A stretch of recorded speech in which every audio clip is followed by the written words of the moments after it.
It's tough. So yeah, stress, addiction, and then leads you right back to stress.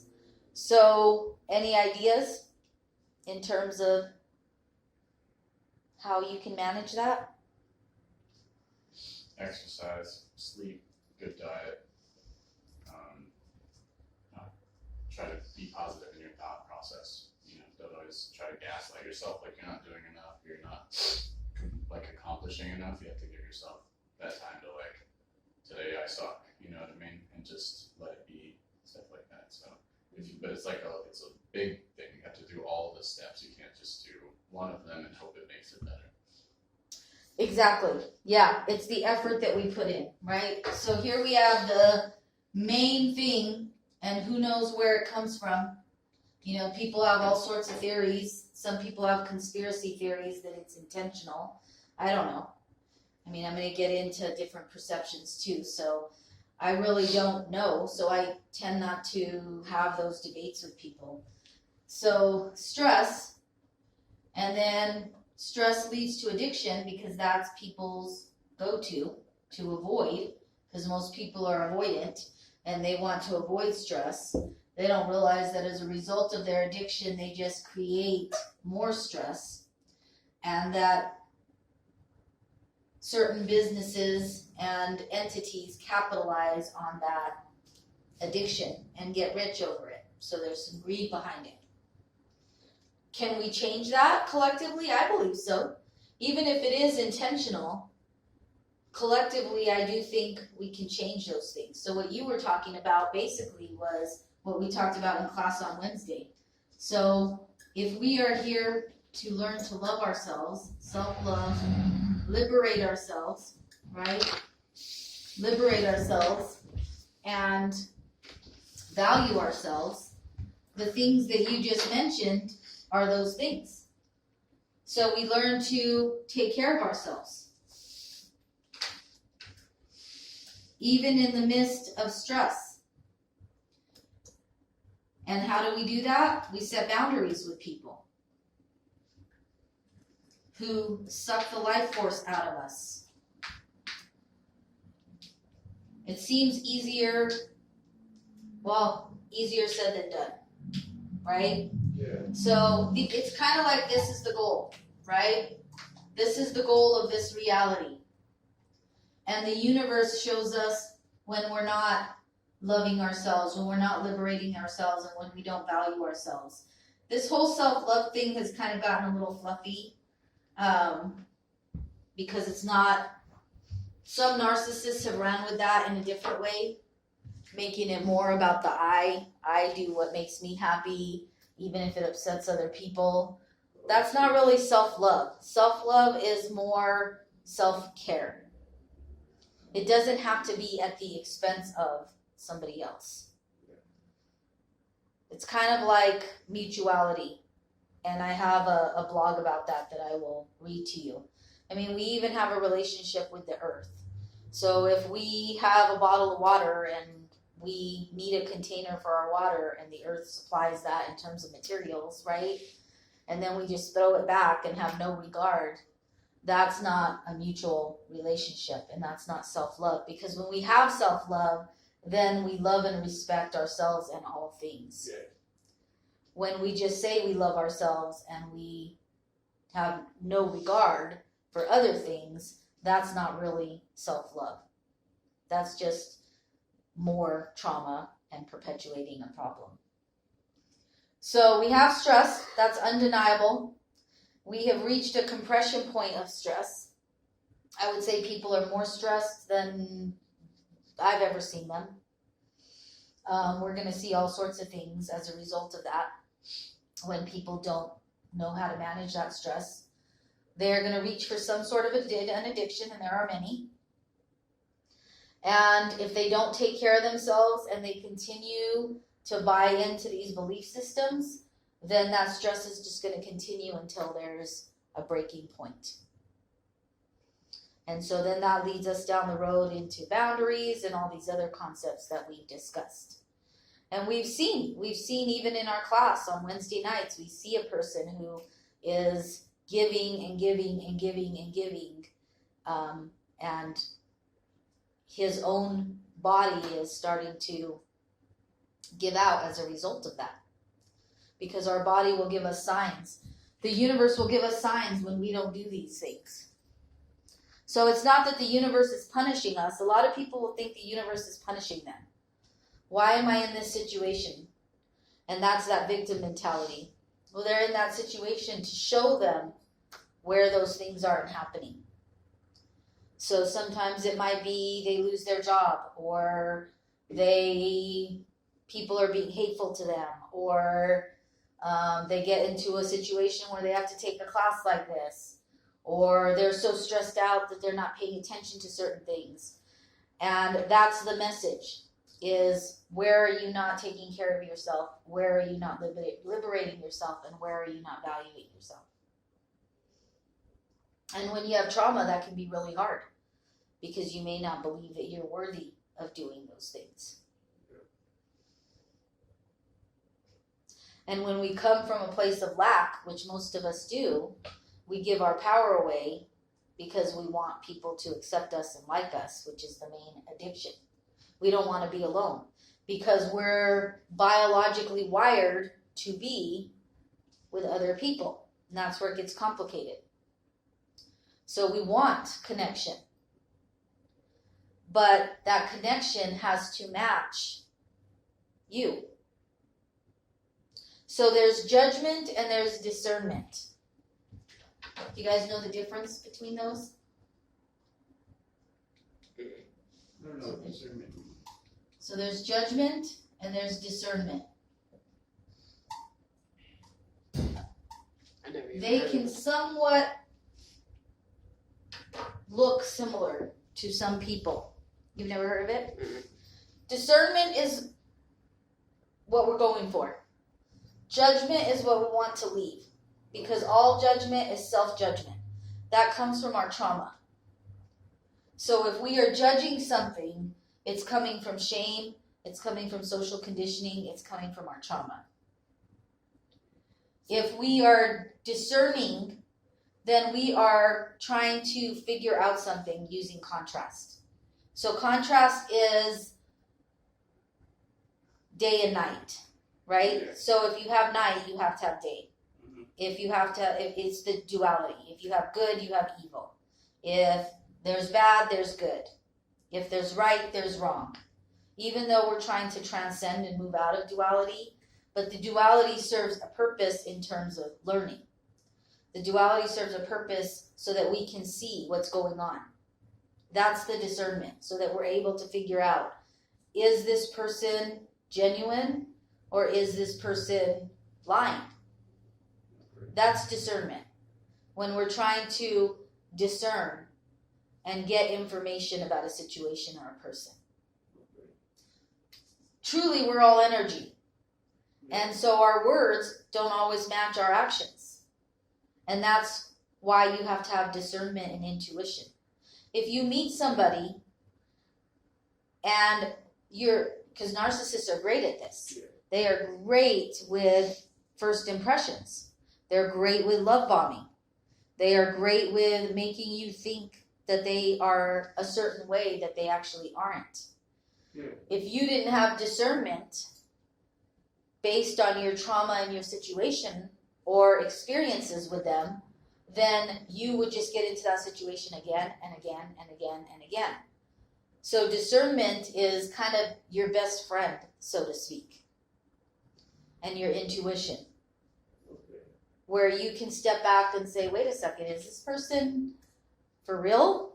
They're already telling me how much they care, and they're over the top, and they're trying to call me Uncle So-and-so when that's not really my role. I just met them last week. So they're trying to basically love bomb you into believing that you have value initially to the extreme, so that you will trust them, and then they can bring the hammer down after you trust them. And then that creates the confusion, because you're like, well, this person was so nice to me. This person was inviting me to their family, saying I was part of their family. And now they're not talking to me, they're ghosting me, they're putting me down, they're testing me. So discernment helps you to figure that out. Is this person being genuine? Is this person really matching what they say? Do their actions and their life speak to what they actually say? Yeah. Right? Because people say all sorts of things, and then you look at their life and you're like, well, your life doesn't really match what you're saying. Yeah. There's a discrepancy there. Like, people will say certain people are crazy, but then their life actually looks pretty good. So it's like Maya Angelou was called crazy. She was referred to as crazy at one time, but yet she wrote many books that were successful and had many important things to say. But as a result of her trauma, which she talks about, she didn't talk for a while. And that was her way of coping with the trauma and the lack of trust. But that didn't mean she was crazy. It meant that she was processing her trauma. Yeah. That was a projection. That's a judgment. So when somebody says you're crazy because you're different than they are, that's a judgment. Because how do they know what crazy is? How do they measure that? Just because they don't like it doesn't mean somebody's crazy. It just means they don't like it. So then they need to take responsibility and say they don't like it. I don't like it when you show your feelings. Well, too bad. I need to show my feelings. That's a healthy thing to do. Well, I don't like it when I can't control you. Well, they're not going to say that. Yeah. So they're going to say you're crazy instead of saying, well, I don't like it when I can't control you. Mm-hmm. Well, I don't like it when you show your feelings and that makes me uncomfortable. I don't like it when you're more successful than me and that makes me jealous. Yeah. I don't like it when your relationship works and I don't have one and that makes me jealous. Yeah. They don't want to say all that. They won't do that. I don't like it when your kids are doing well and you're attentive to them and you spend some time with them, and as a result they grow into pretty healthy, secure people. And I was in my addiction and I don't want to own that, and so I'm going to say you're crazy. Those are the type of projections that go on. So judgment is also projection. And so discernment and judgment are basically the opposite. Okay. But when you're holding someone accountable using discernment, so let's say there's a situation, right? And there's a person who is narcissistic and they're telling you all these things and then they took advantage of you, or you're holding them accountable and you're saying, hey, you know what, we're in a relationship and you are, you broke up with me and you said you didn't want to be with me anymore, but yet I'm still trying to support my kids and you're taking all the money out of my bank account. That's holding someone accountable. That's discernment. That's saying, I see some character deficits in you. I see some lack of integrity in you. Yeah. And then the other person's going to get all upset because you're holding them accountable, and they are going to basically project it back on you and say, you're judging me, you're crazy. All the gaslighting starts. But it's your discernment that's able to figure that out and say, this person's taking advantage of me. This person is not being authentic. This person is not being responsible. This person doesn't value me. This person is liberating me if I can see it, because I am choosing to transcend that and set boundaries with them. So judgment and shame are what keep us in a lower vibration. Discernment is what is needed into intuition. So judgment and shame go together. Discernment and intuition go together. We want people to listen to their intuition because we're always reading energy. We're constantly reading people. Yeah. Even though we're biologically wired to be in these tribes of about 30 people, we don't live in that reality. There's a great book, Tribe. I'll let you listen to the video. I'm going to have some time today set aside for us to watch some of these videos that I've referenced. We are biologically wired to work as a team. which I call Team Together Talk. And that's been well documented and well researched. We have been taken out of these tribes, these egalitarian tribes, where they were not ruled by government necessarily. They are driven by a desire to survive. So as part of that desire to survive, they band together and everybody is basically equal, has a role in that survival. So nobody is really stabbing one another in the back, A, because they don't have time, B, because they need the other people in the tribe to survive. So you wouldn't want to lose that person because there's the chance that you would lose everybody because everybody is connected to the well-being of that tribe. In our society, we are an agricultural society, so people don't have to work together to survive in terms of getting food, even though there are many, many people across the globe that are starving. And they could be starving because we have lost connection to that. So that skill is no longer there. So because we are biologically wired to be in these tribes, it would be easy to use your discernment and intuition, and there would be trust. Now you live in these cities where you run across people on a daily basis and you don't know them, and you're having to determine whether or not it's safe to use your debit card at the gas station, or if there's a skimmer there. Yeah. You're constantly on alert for things that could take you down that you're not even aware of. And so you become sort of paranoid. And then people are like, you're paranoid. Well, yeah, but for good reason, because there's actual threats. Yeah. I mean, you wouldn't want to deny that there's threats, because then you will completely be taken advantage of. You need to know that there's threats. So our intuition is activated all the time. It's like on high alert all the time.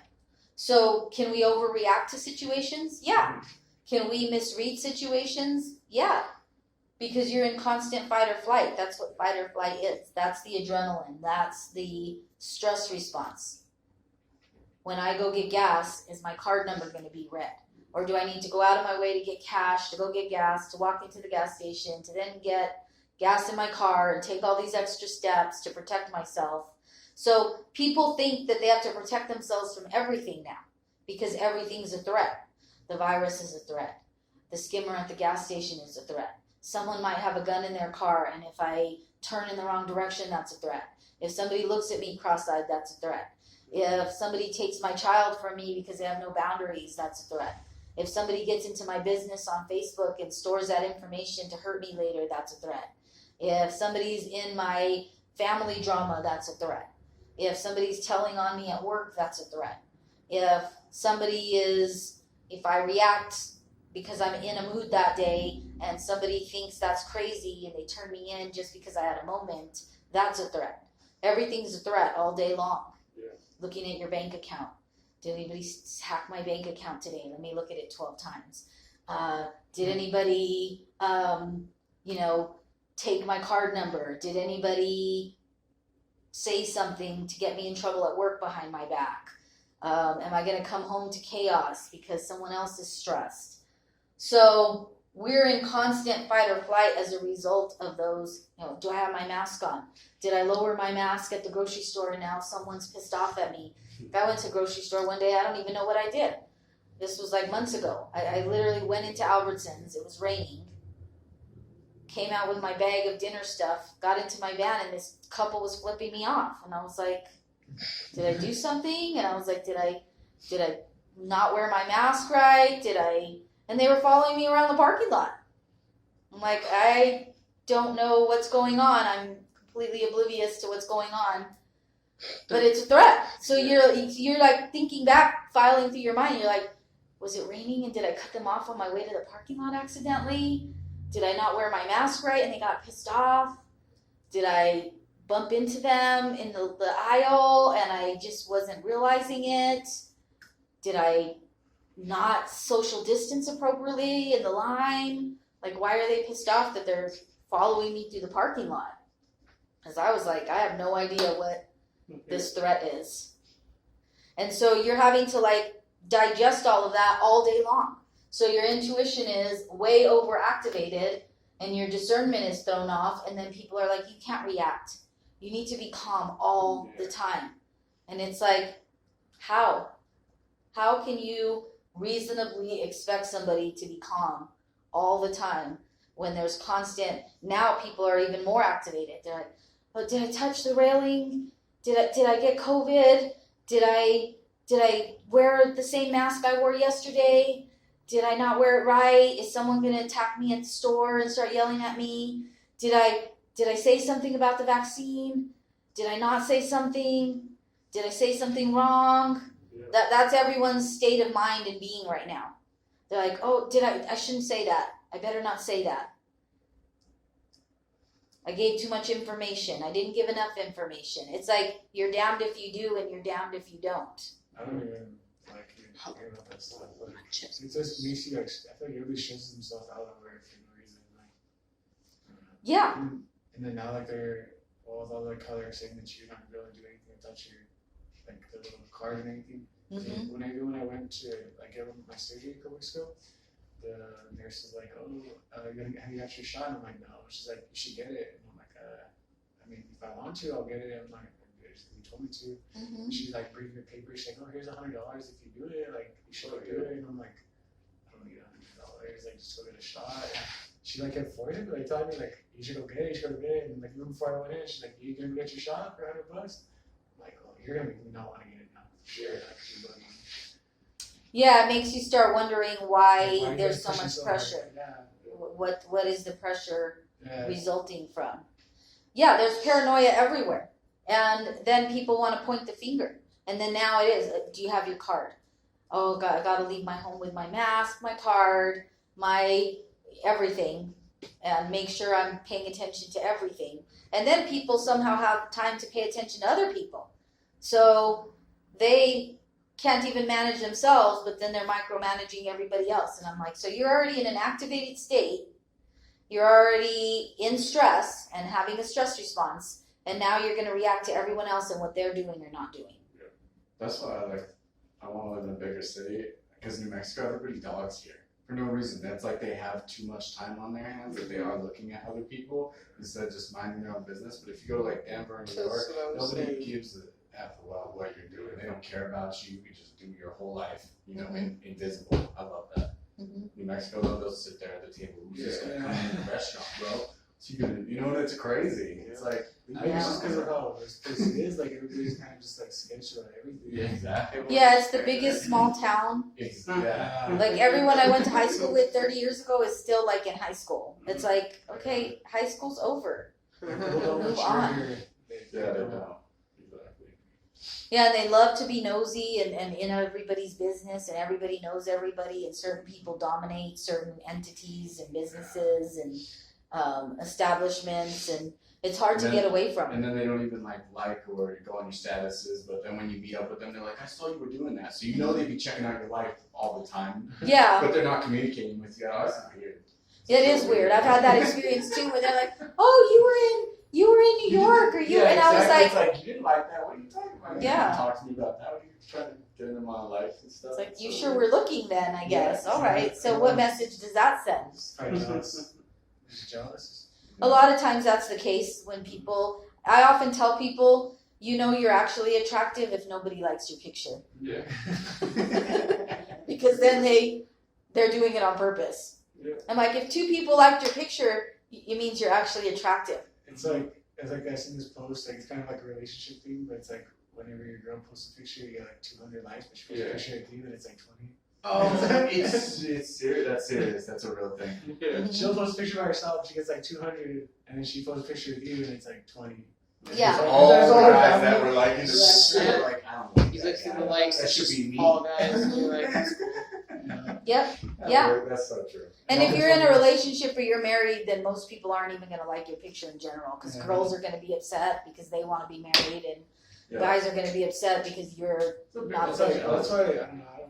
Like I tell everybody, this place kind of sucks. Like nobody wants to see anybody else like Succeed. grow up and succeed. Yeah, That's why we don't have no mega musicians here. We don't got no if you're doing sports good, teams. We don't have anything where you see like on the national stage, New Mexico on a consistent basis.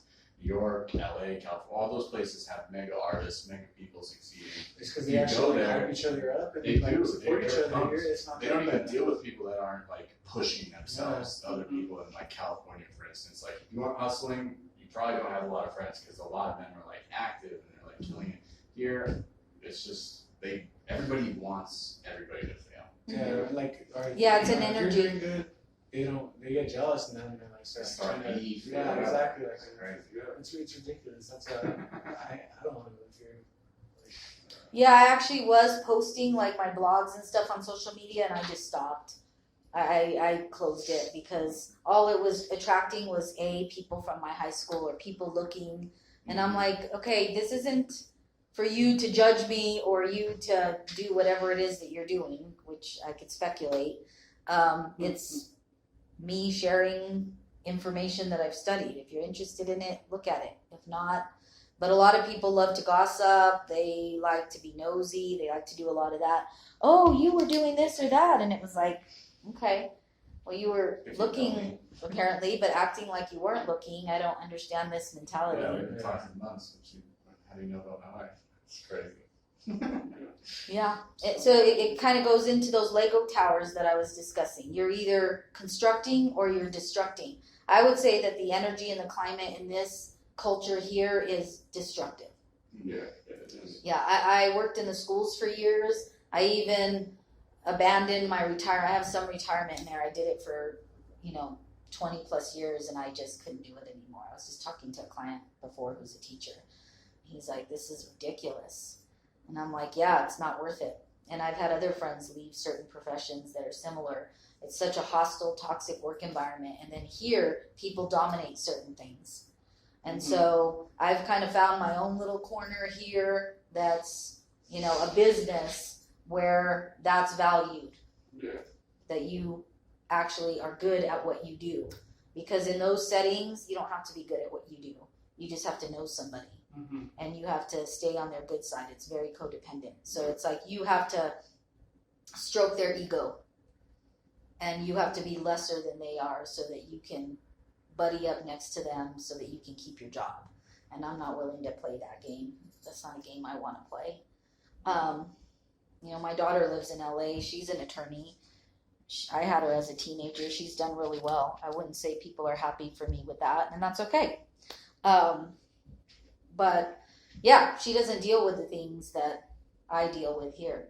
Seems to be much smoother there. Yeah. But yeah, I very much have had those experiences. And so you just learn to set boundaries. You learn to set boundaries with people because they are happy when they knock down your Lego tower. Because they don't stay in their own reality. This kind of gets us into another subject. So, perception. Everybody has their perception, and the reason they have their perception is because they have their own reality. And people don't understand the law of attraction. We create our own reality, not by doing airy-fairy stuff and by bypassing. That's not how we create our reality. We create our reality based on our perception and based on staying in our own lane. And people are always in other people's lane constantly. And so you can consider lanes like timelines. Like there's different timelines. There's probably 1 trillion different timelines. So there's 8 billion people on this planet, and we talked about this a little bit Wednesday night. It's like 8 billion people have their own planet. Yes, we're on the same planet, but how people see this planet, the shades of color that they see it, their experiences are all going to be different. If you have 3 kids that grow up in a house, in a family, in a household, and there's stress in that household, which is stress in every household, all 3 of those children are going to interpret that differently. Based on the year they were born, what was going on the year they were born, the moods and emotions of the people in their house, their birth order, all these things have been studied. And so based on those variables, they are going to have a different perception of that family environment. One may see it as very toxic and destructive. Another may have been the golden child and they see it as great because they benefit. Another child may not care. It doesn't mean that any of those perspectives are wrong. It just means that they are different. They're just different perspectives because they're creating their own reality. They're interpreting their own reality. You know, if somebody says the sky, you know, collectively we've decided that the sky is blue, but if somebody says the sky looks purple to me, I'm like, okay, maybe in that timeline. I mean, just like if they say they've seen an alien, I'm like, okay, maybe. I mean, there could be a timeline where that exists. Just like there could be, so basically all things are true. That makes all things true. If somebody says, I'm not afraid of COVID, I'm like, okay. In your timeline, that might be true. If somebody says, I want a vaccine, I'm like, okay, then go get one. Because all these things are available on every timeline. Yeah. If somebody says, I don't believe in masks, I'm like, okay. And if somebody says they do, I'm like, okay. Okay. Do you? I mean, that's your timeline. Yeah. If somebody wants a lot of attention and they're like, they attract an illness. I mean, the universe, I see the universe as like Santa Claus without a naughty list. And the universe is just like responding to what you want. So if somebody's like, I want an illness because I need attention and I don't feel loved, then the universe is like, done. Hope you get a lot of attention. Have fun. Mm-hmm. And then they're upset and it's like, but that's what you asked for. Yeah. Just responding to what you are asking for.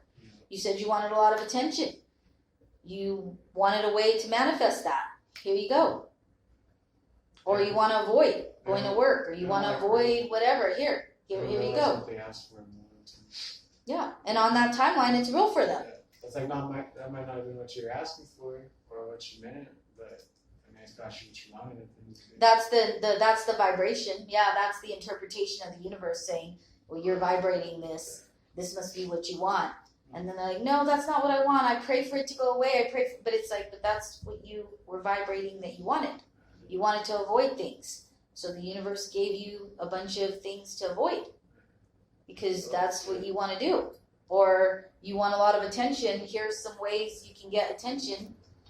Didn't say it was going to be in a healthy way. Just whatever you're vibrating is what you're going to get. So everything is true and everything is right because everybody's creating their own reality. So that would stop all the arguments. It's kind of like, okay, then that's true for you. I mean, if somebody says they were raped, then they were raped. That's true for them. If somebody says, I didn't see it that way, I thought you were consenting, that's probably true for them. And if those things don't match, then those people have to go part ways because their perceptions of reality are too far off. Now, some people's perceptions of reality are closer, meaning that they're vibrating at a closer vibration. So they connect a little bit more. They're not going to see things exactly alike, but they may have a closer perception. That's why some siblings do see some abuse a similar way. And then you take in other variables, how sensitive people are, how empathic people are, how psychic people are, how grounded people are, how narcissistic they are. And based on all those variables, that's how they're going to see reality. So I just don't even argue with people's reality anymore. I refuse to argue with people's reality. I used to, but when we're arguing with people's reality, we're basically judging them, shaming them, and having an expectation that they're going to see reality the way we see reality. And so all we have to do is validate people. So when people share their reality, the problem is fear, right? If we're fearful, like if I'm in that paranoid state and I'm like, oh my gosh, if someone doesn't get a vaccine, that means I'm going to get COVID. Then I'm going to start projecting on them and be like, you need to get your vaccine so I don't get COVID. That's all a projection of my fear and my reality. But that's not really my reality because I don't really care. But that is a lot of people's reality right now that they're projecting. That they're like, you need to wear your mask and you need to wash your hands. So they're controlling other people because of their fear. And it's like, yeah, and you may get it anyway. Yeah. I don't know. You may not. We can't control that. So then it leads to an even deeper existential discussion of surrender. When do you just surrender it and let stuff be what it is? You know, if you could see people as a field of flowers and that we're just presence and that every flower is a little bit different and has different shades of color and you don't have any expectation of that flower other than to be a flower, other than to be the flower that it is, then you would see people differently. Because you'd be like, you're just a flower and you're just a flower and you're just a flower and you're just a flower and I don't have an expectation of you other than to be your own flower. But we have all these expectations of people to be more than a flower, to be more than the presence that they are. Basically, we're like, I want you to be what I want you to be, what I want you to be. And if you're not what I want you to be, then I'm just going to cut you off and throw you in the trash can and cancel you out and smash you on the ground because you're not being the flower I want you to be. I mean, you wouldn't do that to a flower because the flower isn't going to understand what you're asking. Just like humans don't understand what you're asking. They try. They're like, and that's when they have anxiety and they're like buzzing with anxiety. They're like, what does my teacher want? What does my girlfriend want? What do my parents want? What does my boss want? What are the directions? I don't even know what the directions are. You know, you go to the court and you're like, what are the directions? Well, there's one hoop. Okay, I did that hoop. What are the directions now? There's another hoop. Okay, I did that hoop. What are the directions? Who do I need to go to? What do they want? Right? We create all this chaos. It's just chaos. And it's like, how do you give order to chaos? Well, you don't feed the chaos because chaos feeds chaos. So you don't want to feed the chaos. So you have to be the presence. You have to see it as, okay, all right, something's being imposed on me. I need to use discernment. Things are being imposed on me and I don't want to do that. But if I don't do that, I could lose my job. If I don't do that, I can't get on a plane. If I don't do that, I can't go to school. If I can't do that, I can't go to the grocery store because I got to have my 25 items now of I need all my sanitizer, my mask, my vaccine card. I need everything to just armor up to go to the grocery store. 3 months of toilet paper. Yeah, and you're just like buzzing with anxiety, and then we wonder why everyone's like on edge. And then you cut them off just a little bit accidentally, and then they're like, you cut me off on purpose. And it's like, no, it's raining, it's pouring. Yeah. I didn't see you. I'm just trying to survive all this chaos just like you. We need to have grace for people a little bit. Just back off just a second. Give me a moment. You're 2 minutes late to work. Mm-hmm. It's like, okay, the sky's not going to fall. Yeah. Calm down. Like, Take a deep breath. It's like, okay. But everybody wants stuff now. They're like, I want my coffee now. I want this now. Now. And it's like, calm down. The sky is not going to fall if you don't get it now. We can wait a minute. They get the coffee and they have to wait for it to cool down anyway. Yeah, it's just we're all buzzing with anxiety because we don't know what other people want. We're trying to figure that out all day. We're trying to avoid. I hear people say it all the time. They're like, well, I just did it just to get people off my back. Or I just lied to them. You know, I have a lot of clients that tell me all kinds of stories. They're like, I just lied to my family and told them I got this. So they'll get off my back. As long as they don't ask me to see the card, they're going to believe me and they'll get off my back. We just want people off our back. We want people out of our lane because we can't go anywhere when people are in our lane. We're like trying to live a life that we came here to live, to do those things, and people are constantly in your lane, and you're like, can you get out of my lane? And then they wonder when someone goes apeshit, why they went apeshit, and they're like, that person, oh, let's all judge that person. Let's shame that person. And it's like, well, what were all the things that contributed to that person having a meltdown? It was all the straws that finally got them to a point where they had a meltdown because of all this tension that builds. There's only so much of that you can take. So that's what I view as confidence, is being able to walk into the world and say, get out of my lane. Like, get out. I didn't ask for you to help me. I didn't ask for you to save me. I didn't ask for you to tell me what to do. I didn't ask for you to tell me you care about me and that you're worried I might get sick. You know, I mean, we have to face the reality. If you're a realist, we face the reality that we're all going to die. So face the reality. If you don't die of this, you're going to die of something. You can't prevent everything. We do the best we can.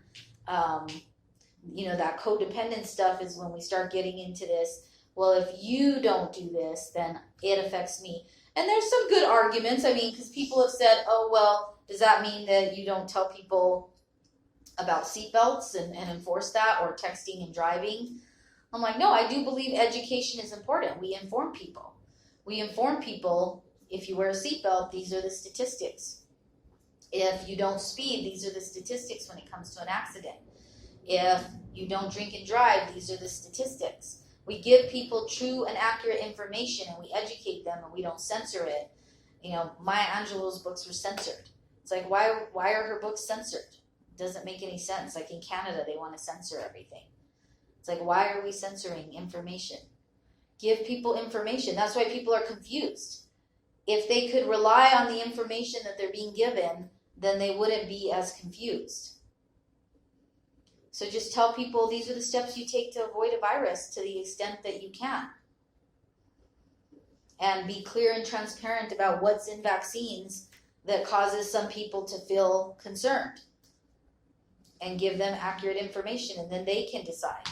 And sometimes people need to step back and think about things. And we shouldn't shame them for that. That's the trauma. Trauma tells us, rush, do it now.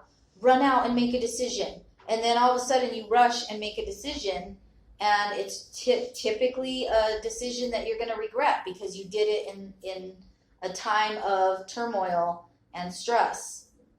But if we give people the opportunity to step back and say, okay, step back, think about it.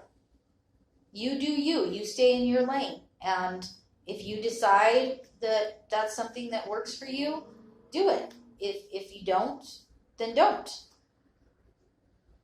And that would reduce people's anxiety. Yeah. If people could just be a flower and everything that is an addition to their life, then they would see as an addition. But we all come from a place of lack based on this judgment and shame.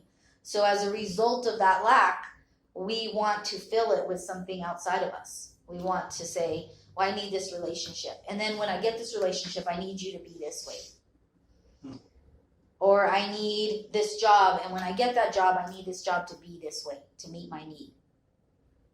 Or I need this child, and I need this child to be what I want them to be instead of what they choose to be, so that they meet my need. And then we create all this chaos based on our judgment, shame, that's all social conditioning, that leads to stress, that leads to lack, that pulls us away from self-love, liberation, and value. And then we're lost, and we can't figure out why we're lost, and then we're trying to find our way back to that.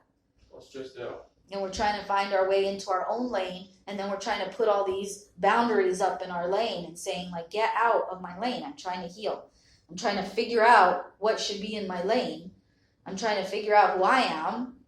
I'm trying to figure out what I need, and I don't need all this noise and interference all the time, because that's the chaos. Then we would start to see everything extra in our life as just that. We would see ourselves as a cake that hadn't fallen off the counter. Most of us are a cake that fell off the counter. And then we're trying to find all the pieces to the cake, to put the cake together and icing it so it looks decent. And so we're looking for all the pieces, and we're like, well, maybe if I get this relationship, that's a piece of it.